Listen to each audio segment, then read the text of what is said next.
দিদি, এই যে দিদি, আজ একটা দারুণ কাণ্ড ঘটিয়েছি। দারুণ কাণ্ড? হ্যাঁ। হ্যাঁ, তোর দারুণ কাণ্ড আমার জানা আছে, আমাকে আর বলতে হবে না। দিন আসছে দিদি, দিন আসছে। এ বিজয় মানে এই গায়ক জয় একদিন ভারত বিখ্যাত শিল্পী হবে, তুই লিখে রাখতে পারিস। তবেই হয়েছে। চারকলি গাইলেই যদি ভারত বিখ্যাত শিল্পী হওয়া যেত, তাহলে শিল্পীতে ভারতবর্ষ ভরে যেত রে।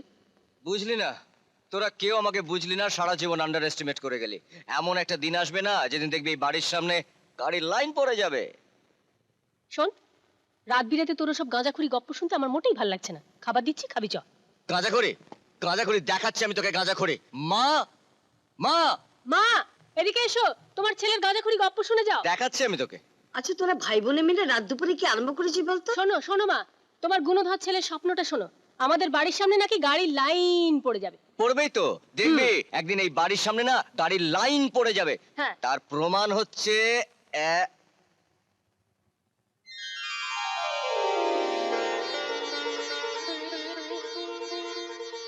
এটা তুই কোথায় পেলি? আজ টিভির প্রোগ্রামে গোল্ডেন সিঙ্গার হিসেবে এই সোনার মেডেলটা আমাকে দিয়েছে। ভারী সুন্দর হয়েছে, আমি খুব খুশি হয়েছি।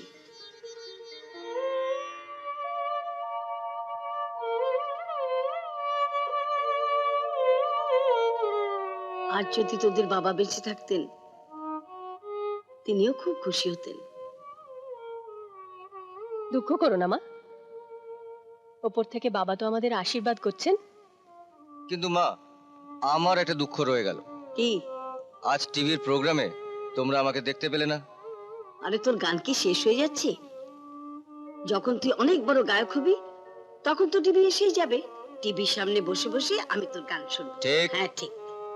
তখন কিন্তু একটা বিরাট বড় টিভি চাই। হ্যাঁ, বিরাট বড় নয়, ইয়া বড় একটা কালার ও টিভি। বাবা! আসবো স্যার। কি ব্যাপার কারে আসবো, আজ এত দেরি? আসলে স্যার ওই গভর্নরকে সঙ্গে করে নিয়ে এলাম তো, তাই একটু দেরি হয়ে গেল। গভর্নর? কোথাকার গভর্নর? কেন স্যার, আপনি বলেছিলেন আপনার বোনের জন্য গভর্নর দরকার, আমি সেই মেয়ে গভর্নর নিয়ে এসেছি। ওটা গভর্নর নয়, গভর্নেস। সরি স্যার, আসলে ওই গভর্নেসের নেসটা না গভর্নরের নাড় হয়ে গেছে, তাই মানে ওই একটু উল্টো পাল্টে গিয়ে মানে পাঠিয়ে দিন। ওকে স্যার, আমি পাঠিয়ে দিচ্ছি।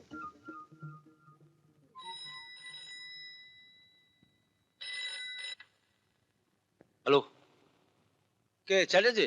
হ্যাঁ বলো, কেমন আছো বলো। হ্যাঁ হ্যাঁ, তারপর তোমার ব্যবসা কেমন চলছে বলো। হ্যাঁ, এই দুর্দিনে এত প্রফিট? আসতে পারি? আচ্ছা, হ্যাঁ আসুন আসুন আসুন, বসুন বসুন। হ্যাঁ ঠিক আছে, আমি তোমাকে পলি রিং ব্যাক করছি। বসুন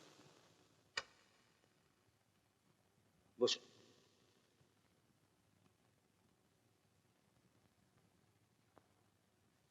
আপনার নাম?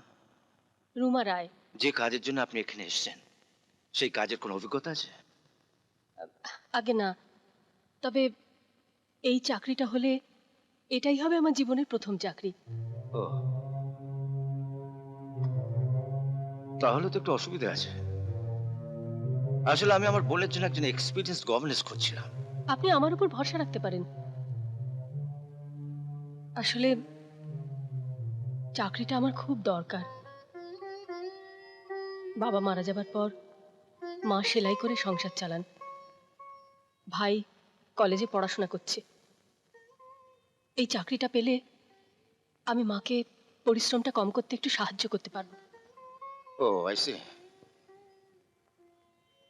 তাহলে তো আপনাকে আগে থেকে জানিয়ে দেওয়া দরকার আপনাকে কি কি করতে হবে। আপনার বোনের সবসময় সঙ্গী হিসেবে থাকতে হবে, তাই তো? That's right.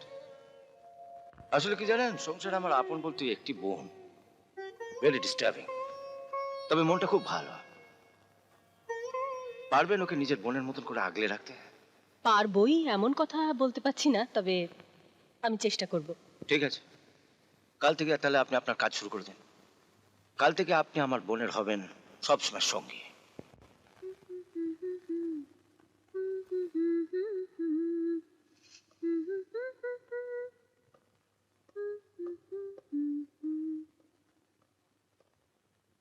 এ কি, আমার বইগুলো বইগুলো কোথায় গেল?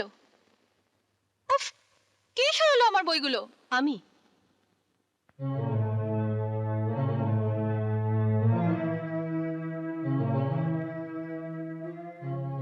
আমি এই র্যাকে বইগুলো সুন্দর করে সাজিয়ে রেখেছি। এখানে দেখো, সব পেয়ে যাবে। আপনি?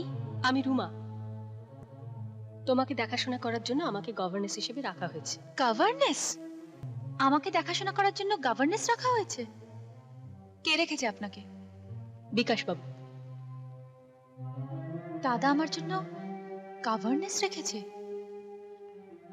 দেখছি। দাদা, দাদা, দাদা, হ্যাঁ বল। তুমি নাকি আমার জন্য গভর্নেন্স রেখেছো? হ্যাঁ রেখেছি, তোকে দেখাশোনা করবার জন্য কাউকে না কাউকে রাখা দরকার, তাই রেখেছি। আচ্ছা তুমি কি ভেবেছো বলো তো? আমি কি ছোট্ট খুকি নাকি যে আমার জন্য গভর্নেন্স রেখেছো? আমার জন্য কোনো গভর্নেন্সের দরকার নেই, বাস। কোনটার দরকার আছে আর কোনটার দরকার নেই সেটা বোঝার বুদ্ধি যে তোর ঘটে নেই, সেটা আমি জানি। সুতরাং আমি যখন ওনাকে গভর্নর হিসেবে রেখেছি, উনি থাকবেন।